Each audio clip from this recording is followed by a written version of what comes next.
कैसे हो आप लोग। उम्मीद करता हूँ कि आप लोग बहुत ही बढ़िया होंगे। एंड बहुत दिन से मैं ब्लॉग को नहीं बना पा रहा था।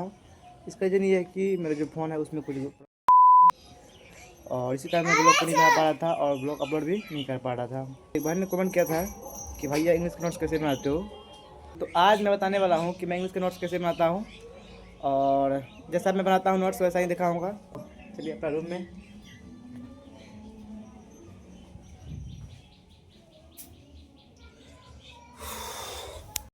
तो मैं भी आ चुका अपना स्टडी रूम में और निकालते हैं अपना जो नोट्स है और दिखाते हैं आप लोग को कि मैं नोट्स बनाते टाइम में मैं कौन कौन सा तरीका अपनाता हूँ।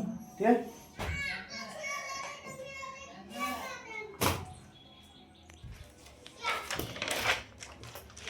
हमारा इंग्लिश का नोट्स और चलिए बताता हूँ मैं आपको कि इंग्लिश का नोट्स मैं कैसे बनाता हूँ। देखिए जो भी चैप्टर का नाम है उसको लिखना सबसे ऊपर में हेडलाइन में। जैसे कि चैप्टर 1 है। चैप्टर 1 क्या है? Sweetest love I do not go, ये लिख दिए ऊपर में। ठीक है। देखिए ये है पोएम यानी कविता है, तो यहाँ लिखेंगे अबाउट द पोएट। ये पहला पॉइंट हम लोग का ये रहेगा कि जो भी पोएट है या राइटर है तो उसके बारे में जो भी इम्पोर्टेंट चीज़ें हैं उसको यहाँ पे लिखेंगे, क्योंकि ये बहुत ज़्यादा इम्पोर्टेंट होता है। तो इसीलिए जो पहला पॉइंट है अबाउट द पोएट, यानी कि पोएट कौन है, जोहान डन है, जन्म कब हुआ, मृत्यु कब हुआ। ठीक है। और देखिए मैंने एक्स्ट्रा चीज़ क्या किया है, तो जो जोहान डन है पोएट, उसका अन्य नाम नहीं बोल सकते हैं। उसको हम और किस रूप में जानते हैं, तो वो है मेटाफिजिकल के रूप में। जैसा कि यहाँ पे मैंने लिख दिया है मेटाफिजिकल यानी कि दार्शनिक के रूप में। तो ये चीज़ आप भी कर सकते हैं। ठीक है, देख लीजिए अबाउट द पोएट, पोएट कौन है, बर्थ, डेथ, और इसको हम किस रूप में जानते हैं, तो मेटाफिजिकल के रूप में। ये हो गया हम लोग का पहला पॉइंट है। तो उसके बाद क्या आता है समरी, जो कि बहुत ज़्यादा इम्पोर्टेंट है अकॉर्डिंग टू मी और अकॉर्डिंग टू बोर्ड एग्जाम। ये समरी यानी कि सारांश है। तो जो भी चैप्टर का निचोड़ है तो उसको यहाँ पे हम लिखेंगे शॉर्ट में। ठीक है। तो इसको हम कैसे लिखेंगे? पहला काम ये है कि जिससे आप पढ़ते हैं तो वो तो आपको समरी देते ही हैं। अगर नहीं देते हैं तो आप जाइए चैट जीपीटी में एंड जो भी अध्याय का नाम है और कौन सा बोर्ड से आप पढ़ रहे हैं और चैप्टर का नाम दीजिए उसमें। ठीक है। उसके बाद लिखिए इसका समरी दीजिए, तो आपको चैट जीपीटी समरी दे देगा अच्छा से, और उसको आप अच्छा से लिख लीजिए। और एक चीज़ देखिए यहाँ पे इसके नीचे में मैंने हिंदी मीनिंग लिख लिया है, ताकि जब भी मैं समरी को पढूं और कोई दिक्कत हो तो मैं हिंदी को पढ़ करके इसका वर्ड मीनिंग को अच्छा से समझ पाऊँ। सेकेंड चीज़ आप क्या कर सकते हैं, जहाँ पे समरी है तो देखिए उनमें कौन कौन सा हार्ड वर्ड है और जिसका वर्ड मीनिंग आपको याद नहीं है।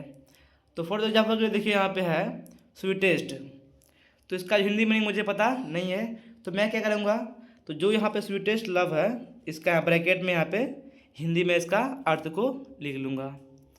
ठीक है। तो ये काम मैंने अभी इसमें नहीं किया है, जब मैं आगे नोट्स बनाऊँगा तो मैं ऐसा काम करूँगा कि जो भी हार्ड वर्ड मीनिंग है उसका साइड में ब्रैकेट में उसका हिंदी मीनिंग लिख दूँगा। ठीक है, समझ गया इतना। पहला था अध्याय का नाम क्या है नहीं यहाँ पे लिख देंगे। उसके बाद अबाउट द पोएट, उसके बाद इंपॉर्टेंट पॉइंट्स यहाँ लिख देंगे। फिर क्या है समरी, हिंदी यहाँ पे है, यहाँ पे इंग्लिश है और यहाँ पे हिंदी लिख दिए हैं। अगर आप चाहें तो जहाँ पे हार्ड वर्ड मीनिंग है उसका बगल में ब्रैकेट में उसका हिंदी मीनिंग लिख सकते हैं। ठीक है। एंड जो तो ये इंपॉर्टेंट पॉइंट है जो कि इम्पोर्टेंट वर्ड्स, यानी जो चैप्टर 1 है sweetest love I do not go, उनमें से कौन कौन सा महत्वपूर्ण वर्ड मीनिंग है जो कि याद होना ही चाहिए हम लोग को, क्योंकि अगर वर्ड मीनिंग कमज़ोर है तो आपका इंग्लिश भी बहुत ज़्यादा कमज़ोर हो जाएगा, जैसा कि मेरा कमज़ोर है और आप लोग का भी कमज़ोर शायद होगा। इसीलिए आप लोग कमेंट किए थे। तो क्या इंपॉर्टेंट वर्ड्स, क्या है स्वीटेस्ट लव सबसे प्यारी, यानी कि चैप्टर में जितना भी इम्पोर्टेंट वर्ड है, ठीक है, जिससे आप इंग्लिश को अधिक स्ट्रॉन्ग बना सकते हैं, तो वो वर्ड मीनिंग को यहाँ पे लिख दीजिए। ठीक। तो उसके बाद क्या आता है short answer question. Short answer question, तो इनमें हम वही क्वेश्चन को सिलेक्ट करेंगे जो क्वेश्चन बहुत ज़्यादा इंपॉर्टेंट हो और अच्छा हो एग्जाम की दृष्टि से। ठीक है। तो देखिए यहाँ पे जो शॉर्ट आंसर क्वेश्चन है उनमें से कम मैंने 3 ही क्वेश्चन को चुना है और उसका क्वेश्चन आंसर भी लिख डाला है। तो ये काम आप भी कर सकते हैं कि जो भी इम्पोर्टेंट शॉर्ट आंसर क्वेश्चन है उसको यहाँ पे लिख डालिए। एक बार फिर से आप देख लीजिए। पहला था चैप्टर का नाम, ठीक है। फिर क्या था, अबाउट द पोएट, यानी कवि के बारे में जितने भी इम्पोर्टेंट पॉइंट है उसको यहाँ पे लिख देंगे। उसके बाद समरी, उसके बाद यानी कि समरी का हिंदी मीनिंग, ठीक। अगर आप चाहें तो इसका बीच बीच में हिंदी मीनिंग भी लिख सकते हैं। उसका क्या था, इम्पोर्टेंट वर्ड्स, ठीक है। उसके बाद क्या आता है, शॉर्ट आंसर क्वेश्चन। उसके बाद थीम। देखिए थीम का मतलब क्या होता है कि जो कविता है उनका मुख्य विचार क्या है, आखिर कविता में कहना क्या चाहता है। जैसे कि जो ये दिया है स्वीटेस्ट लव, उसमें अधिकतर प्रेम के बारे में कहा गया है, अपने प्रेमिका के बारे में कहा गया है। तो वो चीज़ यहाँ पे हम लिख देंगे थीम में कि इसमें कहना क्या चाहता है। तो इस तरह से आप क्लास 12th का इंग्लिश का नोट्स को बना सकते हैं। और गाइस एक आप लोग के लिए इन्फॉर्मेशन है कि मैं चाहता हूँ कि हर संडे को दोपहर 3 बजे मैं लाइव आऊँगा यूट्यूब पे और आप लोग से बातचीत करूँगा। एंड जो मेरा प्रॉब्लम है वो मैं आप लोग के साथ में शेयर करूँगा। एंड जो आप लोग का प्रॉब्लम है वो मेरे साथ में शेयर कीजिएगा, ठीक है। तो इसके बारे में कमेंट बॉक्स में ज़रूर लिखिएगा कि मैं लाइव आऊँ या ना आऊँ, ठीक है। और और और क्या, अगर आपको ये इन्फॉर्मेशन और हमारा नोट्स बनाने का स्टाइल अगर अच्छा लगा हो तो वीडियो को लाइक करके एंड चैनल को सब्सक्राइब जरूर कीजिएगा। और मिलते किसी अन्य ब्लॉग में, तब तक के लिए जय हिंद जय भारत।